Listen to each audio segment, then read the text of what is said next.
Olá pessoal, tudo bom? Meu nome é Valmir Borges, sou teólogo, estudante de logoterapia e nos últimos dias eu venho estudando um transtorno chamado dislexia. E o motivo de estar pesquisando e estudando esse transtorno é porque eu mesmo tenho a dislexia, sou disléxico. Então, dislexia é um trauma, um transtorno neurobiológico. Por que neurobiológico? Porque dislexia não é algo que você adquire enquanto ou em um momento da sua vida, um momento da sua história, você passa a ser disléxico. Não.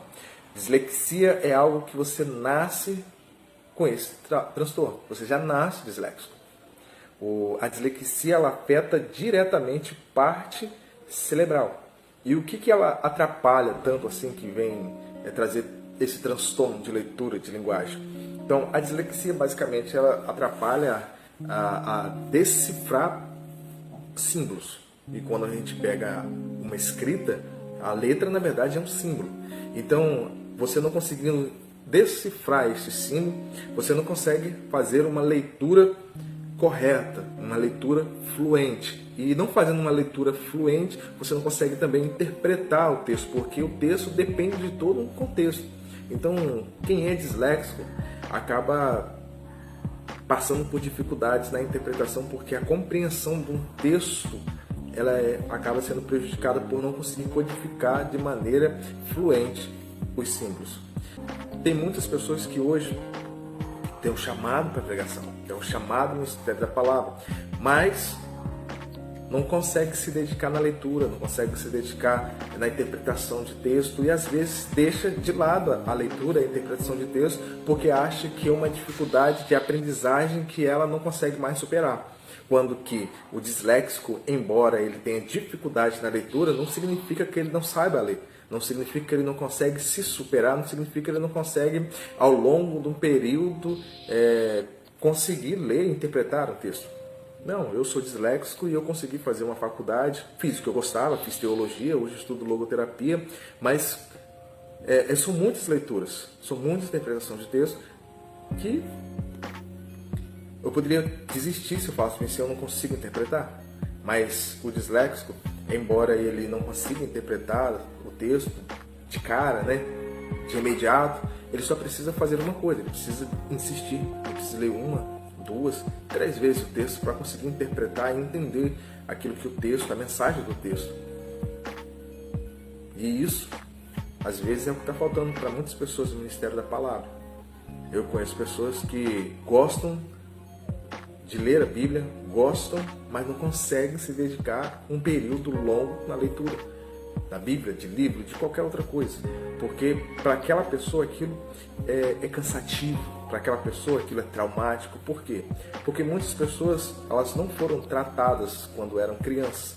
Então a leitura para ela trouxe um trauma escolar, trouxe um trauma na época do jardim de infância, na época em que eles começaram a estudar. Então eles trazem consigo esse trauma e a leitura para ele é uma coisa que acaba gerando dores. Então, pessoas que têm dislexia precisam primeiro reconhecer que tem uma dificuldade. Eu acho que qualquer problema para ser superado, você precisa reconhecer o problema. Se você não consegue reconhecer o problema, você não consegue superar o problema.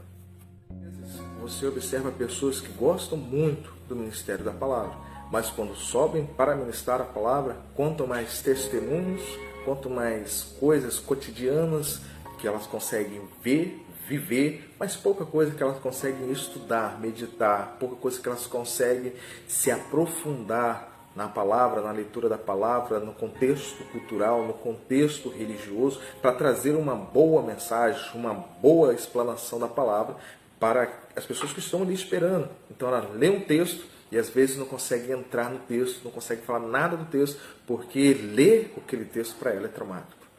Meditar naquele texto para ela é difícil. Então ela acaba lendo o texto e encontrando uma mensagem fora do texto. Eu conheço pessoas que eu já ouvi, pessoas falarem o seguinte: eu tenho uma boa mensagem para entregar à igreja, só falta achar o texto. Ou seja, a pessoa tem a mensagem, ela vai olhar para a Bíblia, vai usar a Bíblia na mensagem que está na cabeça dela. Isso não é pregação do Evangelho. A pregação do Evangelho precisa passar pela Bíblia, precisa ser tirada da Bíblia e projetada para as pessoas. Imagine quantas pessoas dentro da igreja são disléxicas.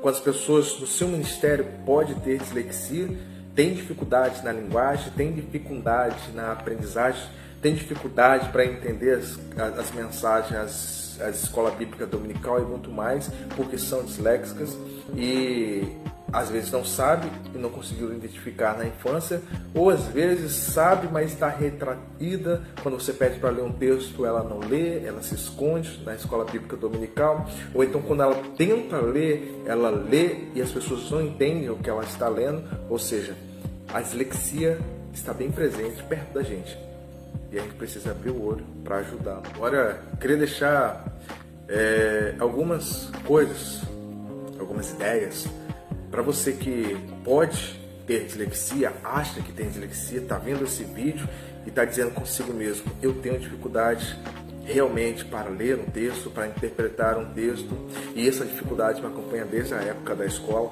Eu consegui chegar à fase adulta, consegui passar por muitas dificuldades, mas ainda hoje eu não consigo ler um texto e interpretar de forma razoável ou com uma velocidade normal.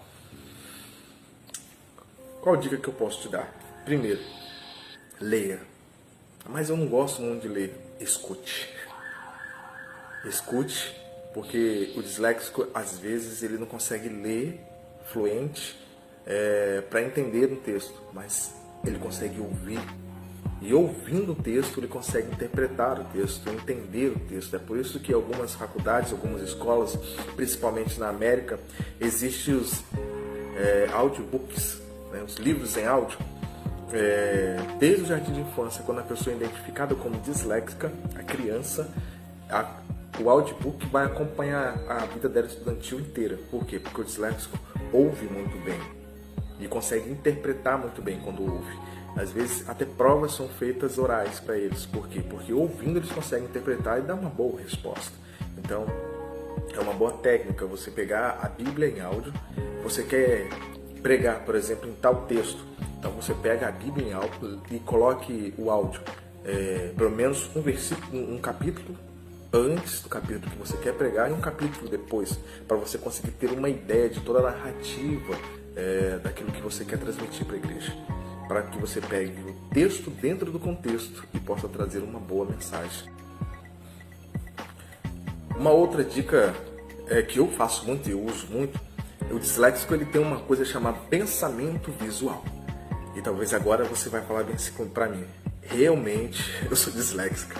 Porque o disléxico ele consegue ter esse pensamento visual. Acho que você já deve ter assistido a alguns filmes, e nos filmes as pessoas, elas em pensamento, elas praticamente saem de si e começam a imaginar muitas coisas em volta. Começam a imaginar, quando está na sala de aula, começa a imaginar e que está fazendo isso e aquilo, parece que ela está em outro lugar e o corpo dela está aqui paradinho. Então, o pensamento visual é mais ou menos isso. Você consegue, aonde você está, você consegue projetar o seu pensamento quase que de maneira visual, quase que de maneira real. E você consegue, então, antecipar algumas ações que você deve ou precisa tomar. Por exemplo, quando eu estou meditando em uma palavra, eu consigo, em pensamento visual, imaginar um momento aonde eu estou pregando. Passou uma moto aí. E você consegue imaginar em pensamento, o que vai acontecer no culto. E você vai imaginando. Então você vai tirando e quebrando muitas barreiras. Barreira de timidez para quem é tímido. Barreira de falta de conexão para quem tem dificuldade na interpretação. Então, quando você vai fazendo o seu pensamento visual, projetando o seu pensamento visual para dentro da sua mensagem que você quer pregar, você consegue agora fazer como se fosse uma árvore ali, tópico a tópico, que você precisa transmitir para a igreja. É aquilo que você estudou para transmitir para a igreja, é aquilo que você meditou para transmitir para a igreja. E às vezes eu faço isso várias vezes antes de transmitir a mensagem. Eu sei que às vezes você acaba chegando na igreja e as coisas acabam mudando e você acaba pregando uma outra mensagem, mas ajuda muito você usar o pensamento visual para você estar transmitindo uma mensagem com coerência, uma mensagem com facilidade para que o outro venha entender o que você está falando. Bom, quero terminar esse vídeo dizendo para você que, por ser disléxico, desistiu de dar continuidade à sua vida estudantil, que você não pare. Ah, mas eu tenho 30 anos, 40 anos. Retome o estudo. Ah, estudei até o segundo grau. Vá para a faculdade. Ah, mas é muito difícil. Eu não consigo interpretar, não consigo ler. Vá assim mesmo. Se esforce e termine, conclua o seu curso. Aprenda que o que você tem é uma disfunção. O que você tem é um transtorno. E isso é uma condição. Não é que você não sabe ler. Você só precisa entender que você tem uma condição diferente. Você não vai conseguir ler como os outros alunos normais vão ler, as outras pessoas normais vão lendo, mas você pode aprender a mesma coisa que aqueles aprenderam, mesmo sem ler daquela forma. Você pode aprender ouvindo, você pode aprender vendo, você pode aprender se esforçando da maneira como você aprendeu, chegou até aqui. Entendeu? Então, continue estudando, continue se dedicando. E eu tenho certeza que se você decidir voltar a estudar, você vai ser bem sucedido. Para as pessoas que estão aí se formando, quero dar meu parabéns para você, que sabe que tem dislexia, ou então que acha que tem dislexia, e mesmo assim não parou. Parabéns, você é um guerreiro. E é isso aí, bola para frente, não desistir jamais.